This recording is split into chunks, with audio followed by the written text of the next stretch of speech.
नमस्कार दोस्तों, मैं के सब्जा स्वागत करता हूं आप सभी का जियो पॉलिटिकल थॉट्स यूट्यूब चैनल में। आज का हमारा जियो पॉलिटिकल टॉपिक होने वाला है वेस्ट बैंक में जो हिंसा हुई है उसे लेकर। यहाँ पे आप देख सकते हैं, यहाँ पे द आर्टिकल आर्टिकल में ये साफ साफ दिख रहा है, Biden order sanctions for Israelis over West Bank violence. West Bank में जो हिंसा हुई है उसे लेकर अमेरिकी राष्ट्रपति बाइडेन द्वारा 4 इजरायली नागरिकों को प्रतिबंधित कर दिया गया है। 4 इजरायली शटलों द्वारा वेस्ट बैंक में पैलेस्तीनी नागरिकों पे कई प्रकार के अत्याचार के वीडियो सामने आए हैं, जिसे आप इस वीडियो में देख सकते हैं। We turn now to Israel, and tonight President Biden sending a message imposing sanctions now on 4 Israeli settlers in the West Bank for violence against Palestinians. Tonight, Israeli Prime Minister Benjamin Netanyahu blasting the move. James Longman from Israel again tonight. An unprecedented move from the White House tonight. President Biden sanctioning 4 Israeli settlers in the occupied West Bank for violence against Palestinians and Israeli activists. The administration says the 4 men who carried out various attacks will have their assets and bank accounts frozen, and they'll be restricted from using the US financial system. The White House adding settler violence poses a grave threat to peace, security and stability in the West Bank.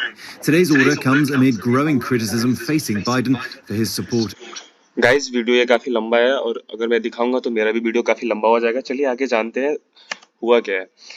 Biden के आदेश में उन नागरिकों पे अमेरिकी visa तथा अमेरिकी वित्तीय संबंधों से प्रतिबंधित कर दिया गया है। राष्ट्रपति द्वारा इजरायली नागरिकों पर प्रतिबंध संयुक्त राज्य में अमेरिकी मतदाताओं के लिए चुनावी राजनीति को दर्शाता है। अरब अमेरिकन द्वारा राष्ट्रपति के इजरायल को युद्ध में समर्थन करने पे रोष व्यक्त किया गया था और यह प्रतिबंध कहीं न कहीं चुनावी एजेंडे को दर्शा रहा है। प्रतिबंध मुख्यतः शुरुआत में 4 इजरायली नागरिकों पर लगाए गए हैं। इससे पहले भी दिसंबर माह में, यहाँ पे आप देख सकते हैं, इससे पहले भी दिसंबर माह में विदेश विभाग द्वारा जारी एक निर्देश में दर्जनों से अत्यधिक इजरायली नागरिकों पर वीजा प्रतिबंध लगाया गया था। यूएस का यह कदम इजरायल के प्रति काफी ठोस निर्णय साबित हो सकता है। यूएस की तरफ से नेतन्याहू पर पिछले कई दिनों से लगातार पैलेस्टीनियों पर संयम बरतने का दबाव बनाया जा रहा था, किंतु दरअसल कहीं न कहीं यूएस को यह कदम लेना ही था और ये ले लिया गया। बाइडेन जब अमेरिकी क्षेत्र मिशिगन के कार्यक्रम में जाने वाले थे, तब यह कार्यक्रम से पहले प्रतिबंधों की घोषणा हो गई थी। हमास के खिलाफ इजरायल का युद्ध गाजा पट्टी में लगभग 141 स्क्वायर मील, जहां लगभग 20 लाख से अत्यधिक पैलेस्टीनी रहते हैं, परंतु वेस्ट बैंक में भी गहरा तनाव बना हुआ है, जहां लगभग 1967 से इजरायल अपना कब्जा बना रहा है। यहां लगभग 2.5 मिलियन से अधिक फिलिस्तीनियों का घर है, जो लंबे समय से इजरायल पैलेस्टीन के बीच विवाद का केंद्र बना हुआ है। कई विशेषज्ञों की माने तो इजरायल अपने हथियारबंद सैनिकों को वेस्ट बैंक के अंदर कार्रवाई की अनुमति दे रही है।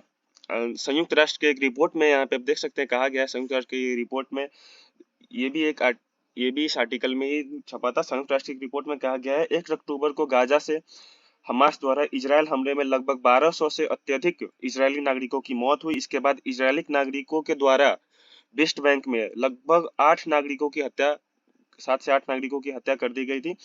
मिशिगन क्षेत्र बाइडेन के दूसरे कार्यकाल के लिए काफी महत्वपूर्ण है। 2020 में इसी क्षेत्र से ट्रंप लगभग 5.5 मिलियन वोटों में से 1.5 मिलियन वोटों से जीत हासिल की थी। मिशिगन कई लाख अरब अमेरिकों का घर है, जो अधिकांश डेट्रॉइट क्षेत्र में रहते हैं।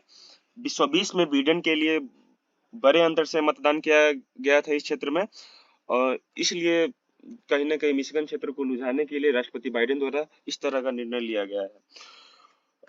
यहाँ की जनता का मानना है कि फिलिस्तीनियों की हत्या को रोकने के लिए बाइडेन सरकार ने पर्याप्त कदम नहीं लिए हैं। युद्ध क्षेत्र में समर्थन में हालांकि एक सर्वेक्षण में पता चला है कि बाइडेन का समर्थन मिशिगन क्षेत्र में 59% से घटकर 17% पे आ गया है। तो आज की जियो पॉलिटिकल टॉपिक में के निष्कर्ष में हम यह कह सकते हैं कि बाइडेन द्वारा उठाया गया कदम चुनावी एजेंडे को दर्शाता है। इसके साथ ही आज के टॉपिक को हम यही समाप्त करते हैं। वीडियो को देखने के लिए धन्यवाद। चैनल पे आने के लिए आभार।